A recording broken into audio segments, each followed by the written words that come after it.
Bonjour tout le monde, bienvenue à cette troisième partie de mon top 9 interactif. Donc si vous avez manqué les deux premières parties, je vous mets les liens, donc vous allez pouvoir cliquer et aller les voir.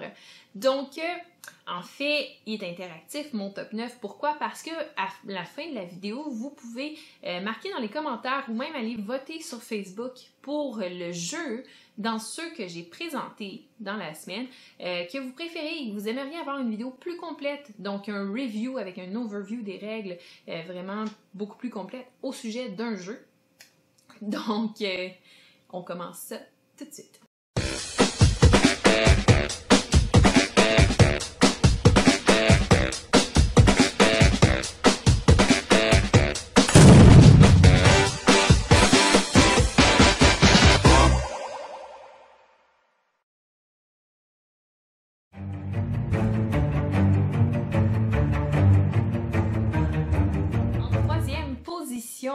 C'est un jeu en fait là, de style sandbox, avec un style qu'on voit vraiment pas souvent. Sandbox, pourquoi? Parce qu'on fait ce qu'on veut. Et en fait sandbox parce qu'on pourrait le qualifier de western dans une boîte. Et j'ai nommé Western Legends. Donc vous voulez incarner des légendes western de vos films classiques comme Wyatt Earp, Bass Reeves, Billy the Kid, sont tous disponibles dans ce jeu-là.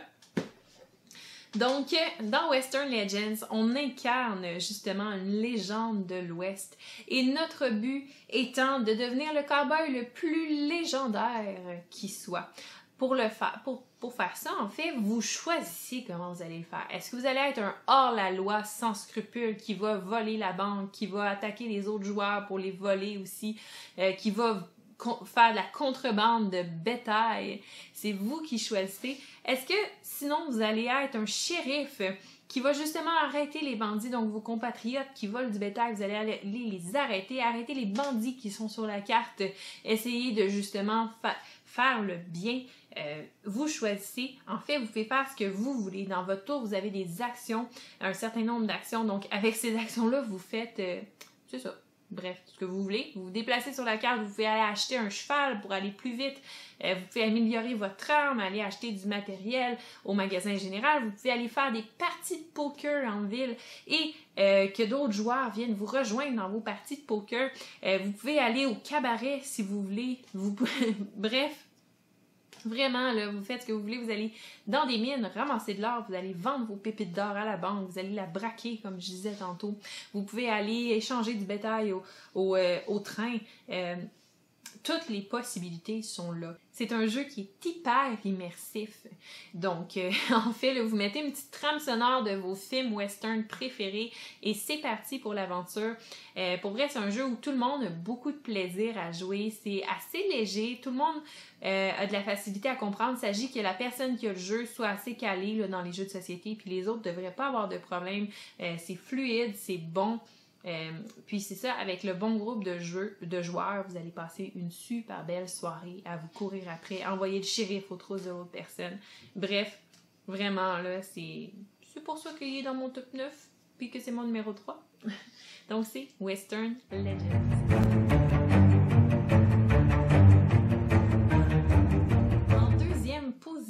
C'est un jeu que quand il est sorti, je n'étais pas convaincue parce que je suis une grande fan de tous les jeux qui se font dans l'univers de H.P. Lovecraft. Mais quand Cooney Arnott a annoncé qu'il allait faire ce jeu-là, je me suis dit, ok, est-ce qu'ils vont faire un jeu de style Arkham Horror, mais vraiment facile dans le monde, un peu comme Zombicide dans le fond?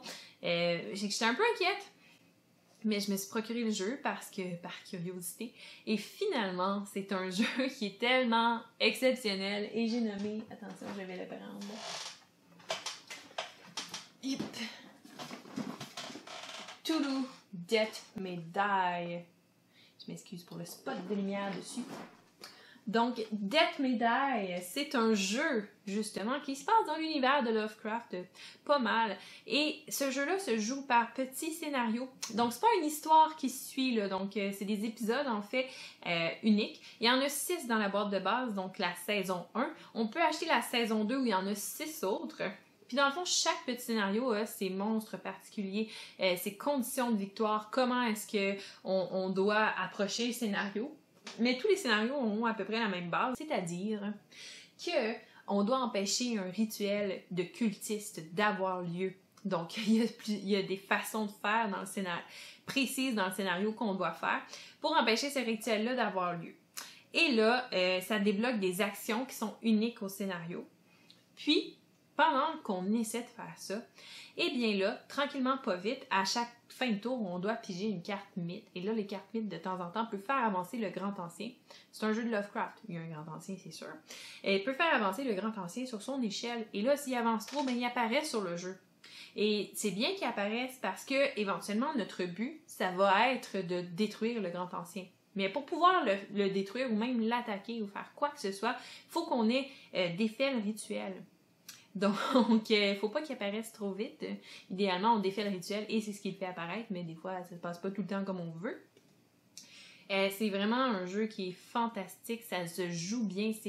J'ai fait un article d'ailleurs, vous allez pouvoir aller voir ça, c'est disponible sur la page Facebook de Mixdeal, sur le jeu, où je disais que c'était la simplicité de Zombicide avec le suspense d'un jeu de Arkham, et effectivement, ça l'est. Donc c'est la simplicité, attention, dans les règles de jeu. Donc, le jeu est très simple, tu lis les règles une fois, tu passes pas ta partie le nez dans le livre de règles. C'est assez fluide comment ça joue. Là où ça devient compliqué, c'est vraiment dans le jeu d'essayer de rester en vie, tout simplement, d'essayer d'avoir de la bonne stratégie, puis que tout le monde travaille vraiment en équipe parce que c'est coopératif, pour justement essayer de survivre et de réaliser les objectifs du scénario. Super solide comme jeu, vraiment. Puis tu as le suspense. Puis moi, c'est très important parce que quand je joue à un jeu coopératif, je veux que ma première partie, je la perde, ou si je la perds pas, que j'ai eu vraiment peur de la perdre. Et c'est ça avec tous les parties de Death May Die. Donc, dans le fond, souvent, tu vas réussir à les gagner, mais même quand tu réussis à les gagner, jusqu'à la dernière seconde, tu le sais pas. Puis ce qui est intéressant aussi dans Death May Die, c'est les personnages. Donc dans la boîte de base, t'en as plusieurs de disponibles, t'achètes l'extension, t'en as plein. Et là, chaque personnage ont certains skills. Donc, puis c'est ça, certains, il y en a 3. Il y en a 2 qui sont pris dans une banque de skills là, que certains autres personnages vont avoir, mais chaque personnage a un skill unique à lui. Et pendant le jeu, comment ça fonctionne, c'est que quand tu roules tes dés, eh bien, tu as des réussites, tu as des faces où tu n'as rien, puis tu as des faces où tu as de la santé mentale. Donc là, à chaque fois que ça t'affecte, tu avances sur l'échelle de santé mentale, mais c'est bien et c'est pas bien. Parce que tu avances sur l'échelle de santé mentale, donc ça, c'est négatif parce que si tu te rends au bout, tu meurs. Mais aussi, c'est qu'il y a certains trigger points sur cette échelle-là qui font en sorte que tu peux augmenter un de tes skills. Et des fois débloquer des dés de plus pour pouvoir attaquer le monstre. Donc là, c'est de trouver la balance pour pas avancer ta santé mentale trop vite et mourir trop rapidement, mais en même temps d'essayer de t'améliorer assez pour pas être capable de survivre au scénario. Donc ce principe-là, puis pour ceux qui ont écouté mon top 9, ben en fait, ma deuxième partie de mon top 9 où je présentais The Others, ben en fait, ça ressemble pas mal au principe de corruption dans The Others, mais amélioré. Et c'est super intéressant. Bref, c'est un jeu que dans le fond, c'est super immersif. Tu n'as jamais envie d'arrêter de jouer à ce jeu-là. Et c'est pour ça que c'est ma deuxième position, Toulouse Death May.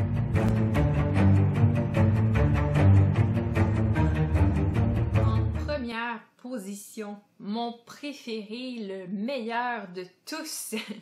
C'est un jeu que j'ai attendu pendant très très longtemps parce que je l'ai financé sur Kickstarter et c'était dans mes débuts, donc j'ai pas pris les bonnes options, c'est-à-dire ne pas le prendre en français et ne pas le prendre en un seul shipping. Donc je l'ai attendu désespérément, je l'ai reçu récemment au tout début du confinement.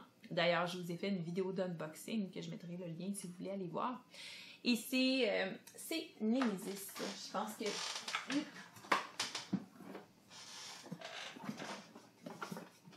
Tout le monde l'avait deviné. Donc, Nemesis, un jeu de Awaken Realms, encore. Donc,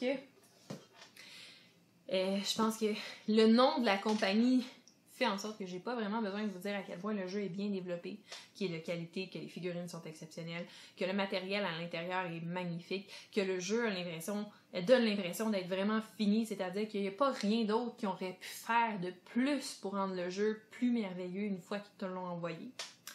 Mais c'est ça, au cas où j'ai besoin, mais c'est ça, je vous l'ai dit. Donc, Némésis, ça se passe dans un vaisseau spatial, le Némésis. On se réveille de cryogénisation parce qu'on a un de nos collègues qui est mort, donc ça a un peu activé le système d'alerte qui fait nous réveiller, en fait, sur le vaisseau. Quand on se réveille, on n'a aucune mémoire de rien. On ne sait pas pourquoi on est là, on ne sait pas qu'est-ce qui s'est passé. Et là, chaque joueur a son objectif personnel pour la partie. Donc, il y en a certains que leur objectif, ça va être que tout le monde survive. Il y en a d'autres que ça peut être que tel joueur ne doit pas survivre. Il peut y en avoir d'autres que ça va être « Ah, ben moi, je veux aller sur la planète Mars, ha ha ha ». Donc, chaque joueur, c'est ça, va vraiment avoir son objectif particulier de qu'est-ce qu'il veut réaliser. C'est un semi-coopératif. Et là, on explore le Némésis parce qu'on ne se souvient plus de rien, donc on ne se souvient plus quelles salles sont où, donc on explore les salles, tout ça. Au fur et à mesure qu'on explore, on doit lancer un jet de bruit pour savoir pas si on fait du bruit, mais si on entend du bruit. Pourquoi on entendrait du bruit? Parce que le Némésis est habité par d'autres entités que nous.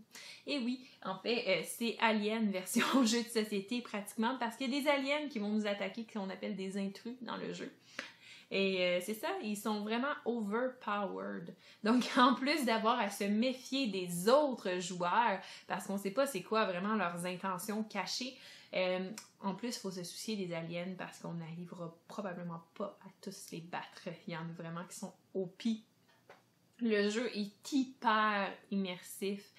La mécanique est vraiment super bonne aussi, c'est pas une mécanique encore classique, donc on a des cartes d'action et les cartes d'action qu'on a dans nos mains pour réaliser les actions qui sont marquées dessus vont nous coûter un nombre X de cartes d'action, donc c'est comme ça qu'on fait nos tours jusqu'à temps qu'on puisse plus rien faire et là on passe et là il arrive plein de choses, il y a plus d'intrus qui apparaissent sur le plateau, des choses comme ça.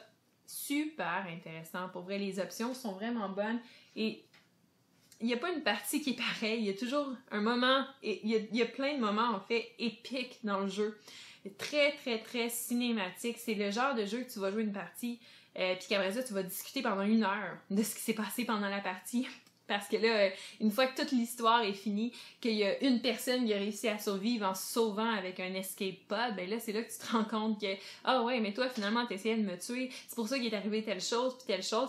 Puis c'est ça, à un moment donné, dans une partie, il y a quelqu'un qui va lancer le système d'autodestruction du vaisseau quand tu y pensais pas. Tu vas être dans une pièce en feu avec des aliens, puis là, tu demandes à ton ami de t'aider. Il dit « Oui, je vais venir t'aider », puis finalement, il t'embarque dans la pièce avec eux autres parce que t'as pas le droit d'attaquer directement les joueurs. Si tu veux qu'ils meurent, il faut que tu t'arranges de façon contournée de les tuer. Et voilà. Donc, c'est un jeu qui est vraiment solide. C'est ça, j'ai pas grand chose d'autre à dire, je l'aime d'amour ce jeu-là. C'est toujours, quand je pense à Némésis, c'est toujours vraiment spécial, c'est le genre de jeu que tu y penses puis tu fais waouh, c'est vraiment un bon jeu, puis tu y joues puis t'es comme un peu abasourdi par la qualité du jeu, la qualité du gameplay. Je pense que ça va être rare les gens qui vont pas aimer Némésis. Pour vrai, parce que c'est une valeur sûre, bref. Donc, c'est mon numéro 1 et je pense que ça va le rester pour très longtemps. Et voilà, c'est ce qui met fin à mon top 9. Donc là, vous avez vraiment eu, dans cette série de 3 vidéos, mon top 9. En 2020, ça se peut fortement que ça change dans le courant des années. C'est pour ça que je vais en refaire d'autres au fur et à mesure du temps. Mais pour l'instant, c'est mon top 9 de mes jeux préférés, les jeux que jamais je vais dire non pour jouer à une partie. Puis c'est un top 9 qui est interactif aussi, on se souvient. Donc dans les commentaires, écrivez-moi lequel des 3 jeux que je vous ai présentés vous êtes le plus intéressé d'avoir une vidéo complète, review complet avec overview des règles, du gameplay, tout ça. Et ben je vais vous faire ça, vous pouvez également voter sur Facebook, donc vous avez une semaine pour le faire. Donc si vous avez aimé la vidéo, n'hésitez pas à me laisser un petit pouce, à vous abonner également, super important. Et aussi à vous abonner à ma page Facebook, parce que c'est là que tout se passe. Je fais plusieurs lives par semaine. Je fais aussi une podcast qui est tout le temps publiée, des collaborations, bref, plein de choses. Et c'est sur Facebook que vous allez trouver ça. D'ailleurs, n'hésitez pas à aller me contacter contacter sur Facebook pour me dire bonjour, mais aussi pour me donner vos idées s'il y a des choses que vous aimeriez voir. Donc, la chaîne, je la fais pour vous, avec vous. Donc, s'il y a des séries de vidéos, des choses plus précises que vous aimeriez que je fasse, je suis toujours ouverte, puis il y a tout le temps une façon d'inclure ça. Donc, n'hésitez pas à me contacter. Et d'ici là, je vous souhaite une super belle journée, puis à la prochaine.